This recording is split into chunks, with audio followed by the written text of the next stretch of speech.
Sometimes, the smallest acts of kindness lead to the biggest changes in life. David Parker sighed as he pulled his worn-out jacket tighter around him. The evening air was cold, biting through the fabric like a reminder of how hard life had been lately. Bills were piling up, work shifts were getting longer, and despite everything, he still couldn't give his daughter the life she deserved. He had just finished his late shift at the diner, exhausted and ready to go home, when he saw her. A little girl, no older than 7, standing alone near the bus stop. She looked scared, her tiny hands gripping the straps of her backpack as she glanced around nervously. People walked past without a second glance, too busy with their own lives to notice her. David hesitated. He had his own problems, his own worries, but something in his chest tightened at the sight of her. He stepped forward. "Hey there, sweetheart. Are you lost?" The girl looked up at him, her big blue eyes filled with uncertainty. She hesitated before nodding. David knelt down, keeping his voice gentle. "What's your name?" "Ava," she whispered. "Okay, Ava. Do you know your address or your parents' phone number?" She sniffled, wiping her nose with her sleeve. I was supposed to wait for my driver, but I think he forgot me." Her voice wavered. "I don't know what to do." David's heart clenched. She had been left alone, scared, in the middle of a busy street. He took a deep breath. "All right, Ava, no need to worry. We'll get you home, okay?" She nodded, trusting him without hesitation. David didn't have much, not money, not status, not power, but he had a good heart. And right now, that was enough. He took out his old phone, let her call her home, and waited with her until a frantic voice on the other end confirmed her address. Then, despite his aching feet, he walked her all the way there, making sure she got home safe. By the time they reached the enormous iron gates of a massive mansion, David realized she wasn't just any little girl. She belonged to someone important. The butler at the door gasped upon seeing her, immediately pulling her into a hug. "Miss Ava, we've been looking everywhere for you." Ava turned back to David, her small face breaking into a grateful smile. "Thank you, Mr. David." David ruffled her hair, smiling despite his exhaustion. "Anytime, kiddo."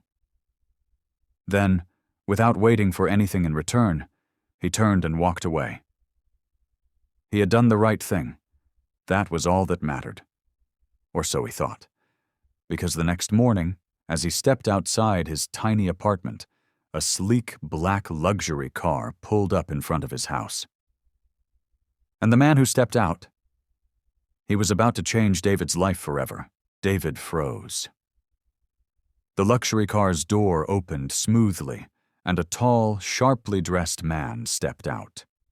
His presence alone carried authority, someone who was used to people listening when he spoke. David instinctively glanced behind him, wondering if the man had the wrong address. No one like that ever came to this neighborhood. But then, the man's eyes landed directly on him. "David Parker?" His voice was calm but firm. David swallowed, nodding cautiously. "Yeah, that's me." The man stepped forward, extending a hand. "I'm Daniel Carter." A slight smile appeared on his face. "Ava's father." David's eyes widened. "Oh."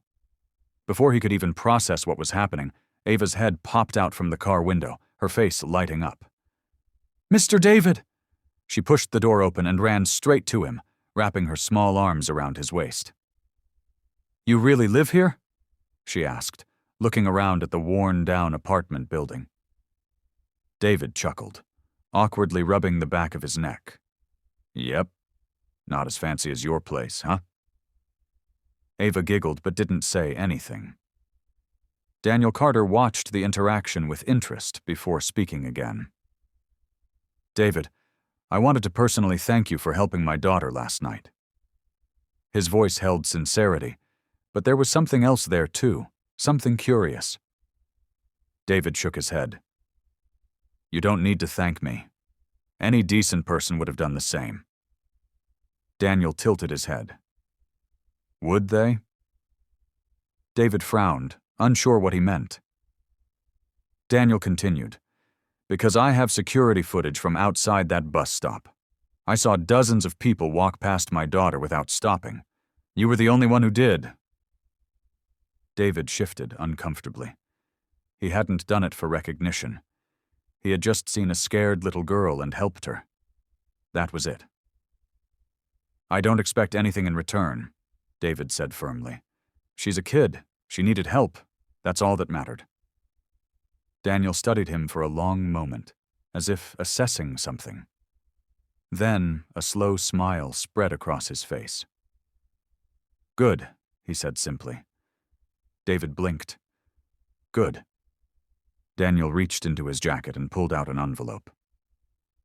I was originally going to offer you a reward, but something tells me you're not the type to accept money for doing the right thing. David glanced at the envelope, but didn't take it. Mr. Carter, really? Daniel held up a hand. Just open it. With hesitation, David took it and pulled out a single piece of paper. His breath caught in his throat. A job offer. At Carter Enterprises, one of the biggest companies in the country. David's hands trembled slightly as he looked up. This is a mistake, right? Daniel shook his head. No mistake. I need people I can trust. And last night you proved you're exactly that. David felt his entire world shift beneath him. One small act of kindness. One lost little girl. And now, his life was about to change forever. David stared at the job offer, his mind struggling to catch up. Just last night, he had been worried about making rent. Now he was holding an opportunity that could change everything. He looked up at Daniel. Why me? Daniel smiled knowingly. Because I built my company from the ground up. And I didn't do it by hiring the smartest or the richest people. I did it by hiring the right people. He gestured toward the paper in David's hands. I don't need another businessman. I need someone with integrity. Someone who does the right thing, even when no one's watching. David swallowed, glancing down at the paper again. I don't have a fancy degree. I'm just a guy trying to get by. Daniel chuckled. You're also the guy who put a lost little girl above his own problems. That tells me everything I need to know. Ava tugged on David's sleeve. Say yes, Mr. David, she chirped, her eyes shining. David let out a shaky breath. The job title wasn't just some entry-level position. It was a management role. The salary alone was more than he had ever dreamed of making. But it wasn't just about the money. It was about security, stability, a real future for his daughter. He looked back at Daniel, his heart pounding. When do I start? Daniel's smile widened. Monday. Ava squealed in excitement. David felt a lump form in his throat. For the first time in years, he wasn't just surviving. He was moving forward. As the luxury car pulled away, David clutched the job offer tightly, exhaling deeply. Sometimes, life changed in an instant. And sometimes, all it took was one small act of kindness to turn a struggling father into a man with a second chance. The right opportunities don't always come from success. Sometimes they come from simply doing what's right. The real question is, will you be ready when they do? Monday came faster than David expected. Standing in front of the towering Carter Enterprises building, he adjusted the only dress shirt he owned, one that was slightly wrinkled but clean. His heart pounded as he stepped inside, feeling completely out of place among the polished executives in tailored suits. But then, he remembered Ava's excited voice. Say yes, Mr. David. And he straightened his shoulders. He was here now. And he wasn't going to waste this chance. A receptionist greeted him with a warm smile. Mr. Parker, Mr. Carter is expecting you. David nodded, following her down a long, sleek hallway until she stopped in front of a set of glass doors. She knocked once before pushing them open. Inside, Daniel Carter sat behind a massive desk, reviewing paperwork. When he looked up, he grinned. Right on time? David stepped forward, still unsure how to act in an office this fancy. I wasn't going to be late for the opportunity of a lifetime. Daniel chuckled. Good attitude. He gestured toward a chair.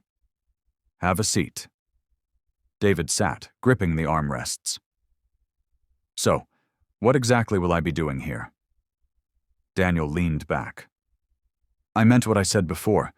I don't just hire based on resumes. I hire based on trust. He folded his hands. You're going to start as my personal operations manager. David blinked. Personal? What now? Daniel smirked. Think of it as making sure things run smoothly, handling logistics, overseeing projects, making sure people follow through. He tilted his head.